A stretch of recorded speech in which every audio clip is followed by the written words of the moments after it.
Hello everyone. आज हम लोग देखेंगे करंट अफेयर मॉक टेस्ट का सेट नंबर 9 जो कि बिहार दरोगा 1799 पोस्ट बीपीएससी एईडीओ बीएसएससी सीजीएल या किसी भी स्टेट पीसीएस के लिए like BPSC 72 UP PCS prelims 2026 के लिए इम्पोर्टेंट है। तो आते हैं पहले क्वेश्चन पे। और हाँ, चैनल को सब्सक्राइब जरूर कर ले। किस देश को 2025 से 2028 के कार्यकाल के लिए एशिया और प्रशांत के लिए संयुक्त राष्ट्र वैश्विक भू-स्थानिक सूचना प्रबंधन के सह अध्यक्ष के रूप में चुना गया है? मैं यहाँ पे ऑप्शन नहीं पढ़ूंगा, सीधे आंसर बताते हुए चलूँगा। तो ऑप्शन डी आपका यहाँ पे सही आंसर हो जाएगा, भारत। किस देश को 2025 से 2028 के कार्यकाल के लिए एशिया और प्रशांत के लिए संयुक्त राष्ट्र वैश्विक भू-स्थानिक सूचना प्रबंधन के सह अध्यक्ष के रूप में चुना गया है? तो भारत को ऑप्शन डी आपका यहाँ पे सही आंसर होगा। अब यहाँ से कुछ इंपॉर्टेंट पॉइंट देख लेते हैं। इंडिया को इलेक्ट किया गया है as co-chair of the regional committee of the United Nation global geospatial information management for Asia and the Pacific. कितने साल के लिए? तो फॉर ए 3 ईयर टर्म। कब तक भारत रहेगा, को चेयर करेगा इसका? तो 2028 तक। और जो आपका United Nation global geospatial information management for Asia and the Pacific है, तो ये क्या है? तो United Nation committee of experts on global geospatial information management का 5 रीजनल कमेटी है, तो उनमें से एक है। और इसमें 56 देश और अर्थव्यवस्थाएं शामिल है। अगले क्वेश्चन पे आते हैं। हाल ही में कोयल इंडिया लिमिटेड ने सेंटर फॉर सस्टेनेबल एनर्जी सतत ऊर्जा केंद्र की स्थापना के लिए किस संस्थान के साथ एक समझौता ज्ञापन पर हस्ताक्षर किए? तो आईआईटी मद्रास के साथ। ऑप्शन ए आपका यहाँ पे सही आंसर होगा। हाल ही में कोयल इंडिया ने सेंटर फॉर सस्टेनेबल एनर्जी की स्थापना के लिए किस संस्थान के साथ एक समझौता ज्ञापन पर हस्ताक्षर किए? तो आईआईटी मद्रास के साथ। यह आपसे एग्जाम में ऐसे भी पूछ सकता है कि हाल ही में कोयल इंडिया ने आईआईटी मद्रास के लिए किसकी स्थापना के लिए एक समझौता ज्ञापन पर हस्ताक्षर किए है? तो आंसर क्या होगा? सतत ऊर्जा केंद्र की स्थापना के लिए, सेंटर फॉर सस्टेनेबल एनर्जी। अगले क्वेश्चन पे आते हैं।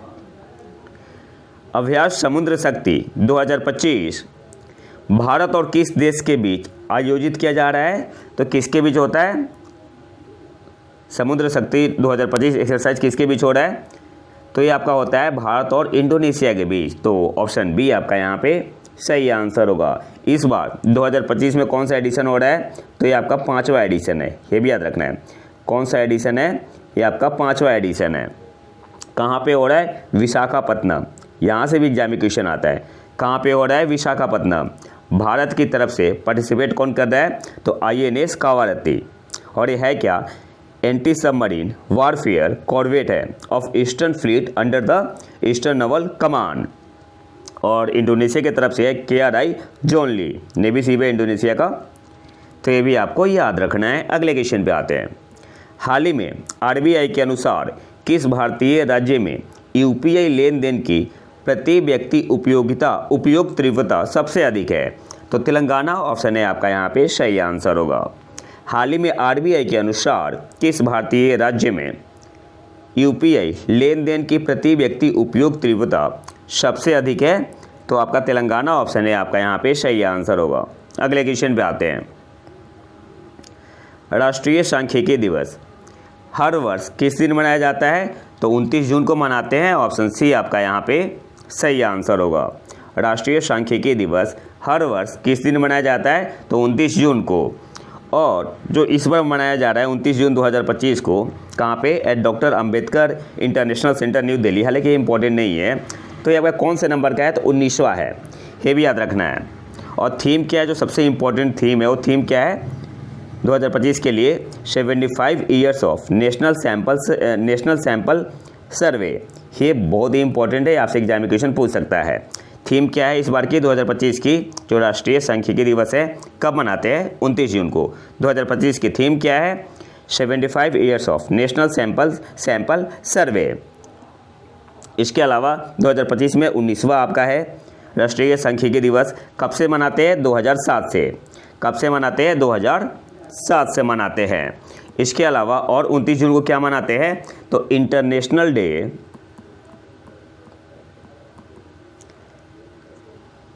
International day of the tropics कब मनाते हैं? 29 जून को। अगले क्वेश्चन पे आते हैं। महिला हॉकी इंडिया मास्टर्स कप 2025 किस राज्य ने जीता? और ये आपका पहला एडिशन था ये। तो किसने जीता है? उड़ीसा ने। ऑप्शन बी आपका यहाँ पे सही आंसर होगा। ये तो आपका हो गया वुमेन्स में। और मेंस में किसने जीता है? तो मेंस में जीता है तमिलनाडु ने जीता है। अब यहाँ से कुछ इंपॉर्टेंट पॉइंट देख लेते हैं। उड़ीसा ने जीता है महिलाओं में, और पुरुषों में किसने जीता है? तमिलनाडु ने। उड़ीसा ने पंजाब को 1-0 से हराया था, ये भी याद रखना है। उड़ीसा ने पंजाब को हराया, 1-0 से हराया। ये बात हो रही है वुमेन्स की बात हो रही है। और मेंस में, तो मेंस में कौन जीता है? तमिलनाडु। और तमिलनाडु ने महाराष्ट्र को 5-0 से हराया। और मैच कहाँ पे हुआ था? मैच आपका हुआ था, जो फाइनल मैच हुआ, mayor Radha Krishnan hockey stadium, जो कि चेन्नई में है। तो ये भी आपको याद रखना है। स्टेडियम का नाम भी पूछ सकता है कि कहाँ पे हुआ था। अगले क्वेश्चन पे आते हैं। नाटो के परमाणु निवारण अभ्यास स्ट्रीट फास्ट नून 2025 का मेजबान कौन सा देश है? तो ये आपका नीदरलैंड है। ऑप्शन डी आपका यहाँ पे सही आंसर होगा। ये आपसे एग्जाम में ऐसे भी पूछ सकता है कि स्ट्रीट फास्ट नून 2025 जो एक्सरसाइज है किस टाइप का है? तो परमाणु निवारण अभ्यास है, नाटो का है। ये भी याद रखना है। पूछ सकता है किसका है? EU का है, यूरोपियन यूनियन का है, आसियान का है, नाटो का है, G20 का है। तो आंसर क्या होगा? जो स्ट्रीट फास्ट नून 2025 एक्सरसाइज है, ये नाटो का है। कैसा है? परमाणु निवारण अभ्यास है। और 2025 का मेजबान कौन सा देश है? हर एक साल होता है। तो ऑप्शन डी आपका यहाँ पे सही आंसर होगा, नीदरलैंड। और ये कहाँ पे हो रहा है? ओल्केल एयरबेस। कहाँ पे? ओल्केल एयरबेस। कौन से देश में है? नीदरलैंड में है। और अन्य सहभागी अड्डे हैं क्लेनब्रोगेल जो कि बेल्जियम में है, लेकिन हीथ ब्रिटेन में है, और स्क्रिड स्ट्रोप जो कि डेनमार्क में है। और इसके अलावा फिनलैंड, पोलैंड, संयुक्त राज्य अमेरिका, जर्मनी और अन्य सहयोगी देश इसमें भाग ले रहे हैं। अगले क्वेश्चन पे आते हैं। हालांकि देखो यहाँ पे अमेरिका का श्योर नहीं है, क्योंकि अभी एग्जैक्ट पता नहीं है, यूएसए उतना एक्टिव नहीं था इसके लिए। अगले क्वेश्चन पे आते हैं।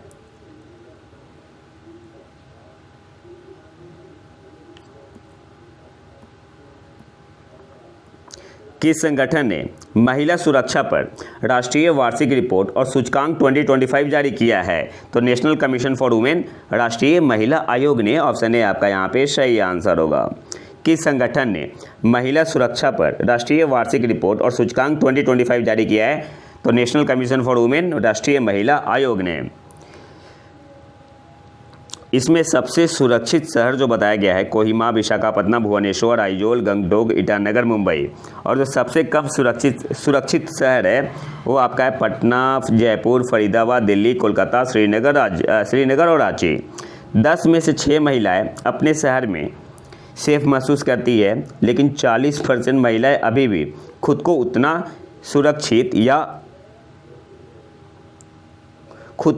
सुरक्षित नहीं मानती है।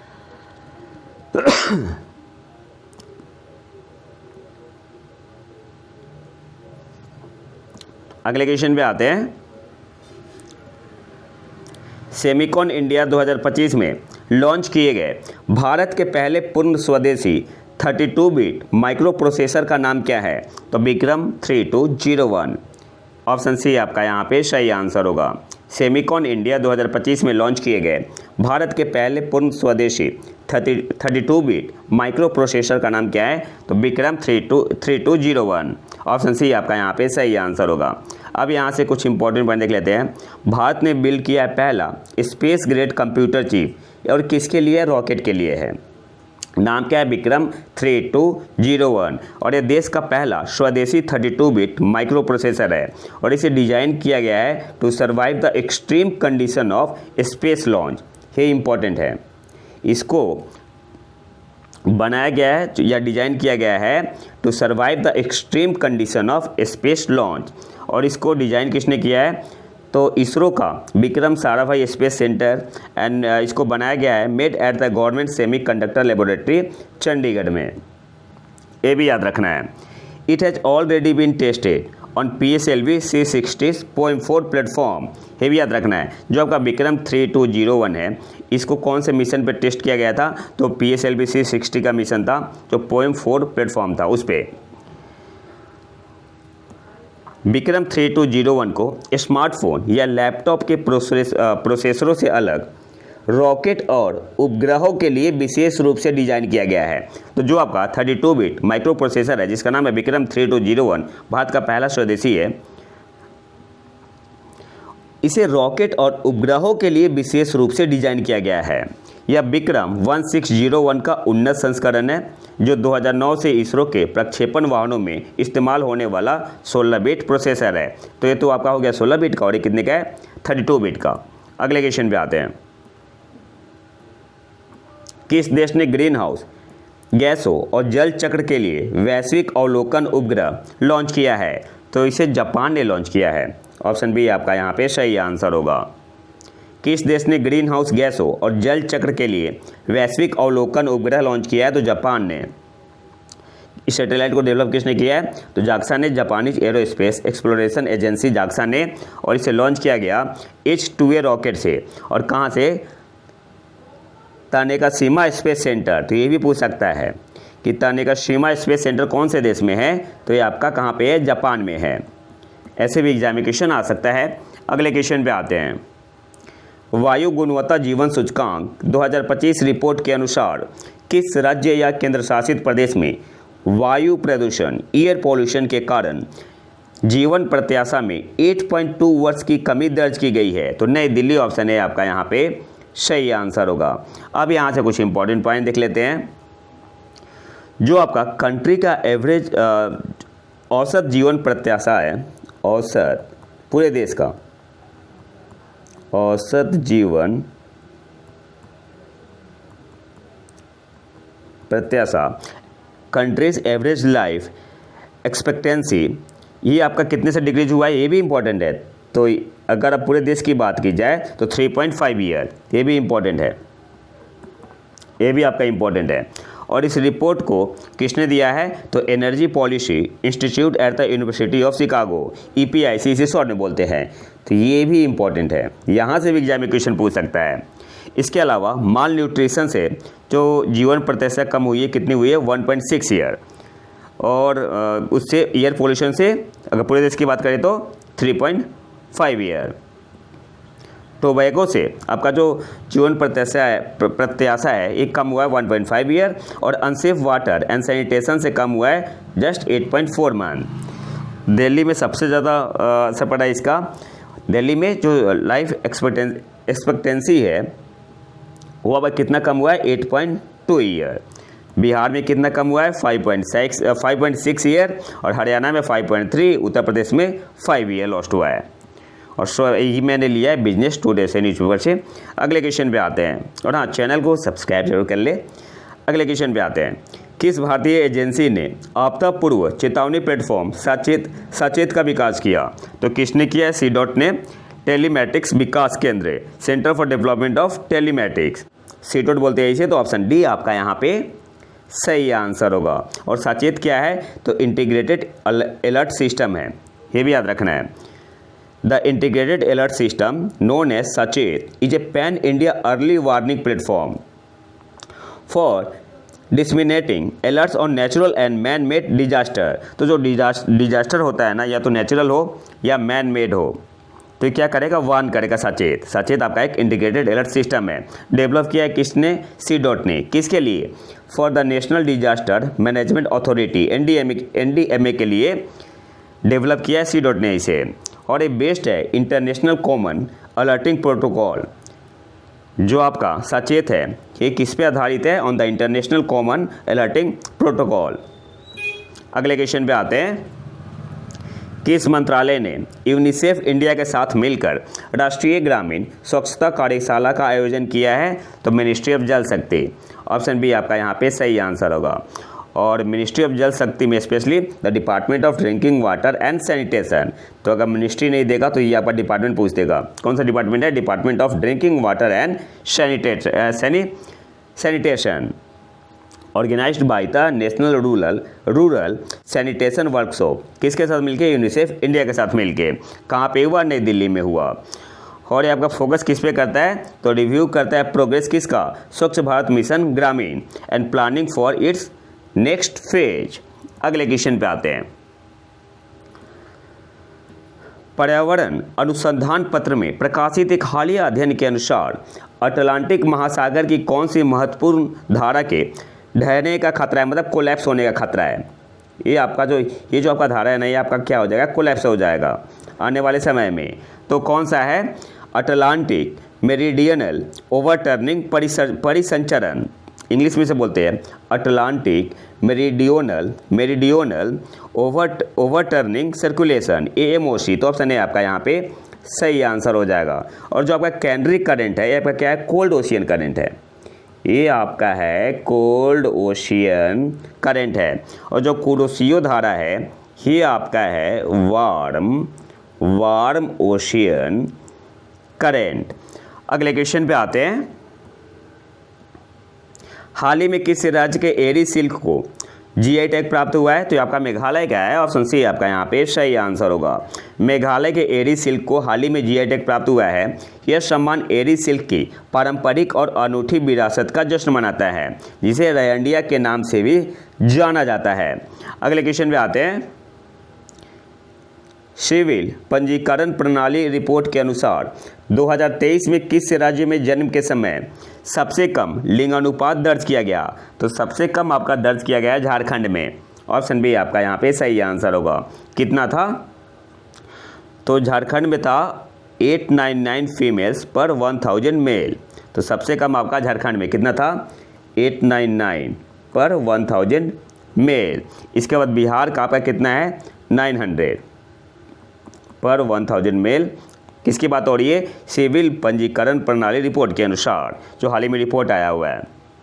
फिर आपका तेलंगाना का है 906, महाराष्ट्र का है 909, गुजरात का 910, हरियाणा का 911 और मिजोरम का 911। अरुणाचल प्रदेश ने सबसे अच्छा परफॉर्म किया है। अरुणाचल प्रदेश का जो सेक्स रेशियो है सिविल पंजीकरण प्रणाली के रिपोर्ट के अनुसार तो कितना है? 1085 है, तो सबसे बेस्ट है। इसके बाद नागालैंड का 1007 है, गोवा का 973 है, लद्दाख एंड त्रिपुरा का है 972 दोनों का है, और केरल का है 967। तो ये आपसे मैचिंग करने के लिए पूछ सकता है, तो एक एक पॉइंट आपको याद रखना है। अगले क्वेश्चन पे आते हैं, अक्टूबर 2025 में डिजिटल सहयोग बढ़ाने के लिए भारत और यूके द्वारा शुरू की गई नई पहल का नाम क्या है? तो नई पहल कौन सी है? India UK connectivity and innovation centre. अक्टूबर 2025 में, याद रखना है, अक्टूबर 2025 में डिजिटल सहयोग बढ़ाने के लिए, इस पॉइंट को भी आपको याद रखना है, भारत और यूके द्वारा शुरू की गई नई पहल का नाम क्या है? India UK connectivity and innovation centre. इसके अलावा ये जो पार्टनरशिप है इसका उद्देश्य क्या है? एम क्या है? To advance digital inclusion and save the future of secure communication. और इस पर फोकस किया जाएगा कि इस पर कौन से क्षेत्र पे फोकस किया जाएगा? तो AI driven telecom networks, satellite connectivity and cyber security. तो ये भी आपसे एग्जाम पूछ सकता है स्टेटमेंट बेस्ड क्वेश्चन में। अगले क्वेश्चन पे आते हैं, हाल ही में लॉन्च किए गए पोर्टल का नाम क्या है जो छात्र प्रदर्शन पर राष्ट्रीय और राज्य स्तरीय डेटा तक खुली पहुंच प्रदान करता है? तो उस पोर्टल का नाम है परख राष्ट्रीय सर्वेक्षण प्रसार पोर्टल। और इस पोर्टल को लॉन्च किया गया है under the NCERT national council of educational research and training. परख का मतलब क्या हुआ? Performance assessment review and analysis of knowledge for holistic development. तो ये भी इंपॉर्टेंट है, आपसे पूछ सकता है। इसमें ऐसे आपसे पूछेगा, K stand for knowledge, P stand for performance, A stand for assessment, H stand for holistic. अगले क्वेश्चन पे आते हैं, अगस्त 2025 में किस शहर में गुइलेन बैरे सिंड्रोम में वृद्धि की सूचना मिली है? तो गाजा में। ऑप्शन सी आपका यहाँ पे सही आंसर होगा।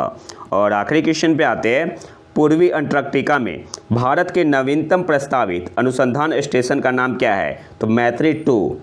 ऑप्शन बी आपका यहाँ पे सही आंसर होगा। और ये कब तक कंप्लीट हो जाएगा? तो जनवरी 2029 तक। और ये जो नया स्टेशन डिजाइन किया गया है as a green research base, और यहाँ पे आपका यूज होगा renewable energy sources like solar and wind power. तो ये तो था हमारा आज का लेक्चर। अगर आपको इसका PDF चाहिए तो आप हमारे टेलीग्राम चैनल प्रतीक IQ करंट अफेयर को ज्वाइन कर सकते हैं। और अगर वीडियो पसंद आए तो लाइक करें और चैनल को सब्सक्राइब जरूर कर ले। मिलते हैं नए वीडियो में नए टॉपिक के साथ। तब तक के लिए नमस्कार, जय हिंद।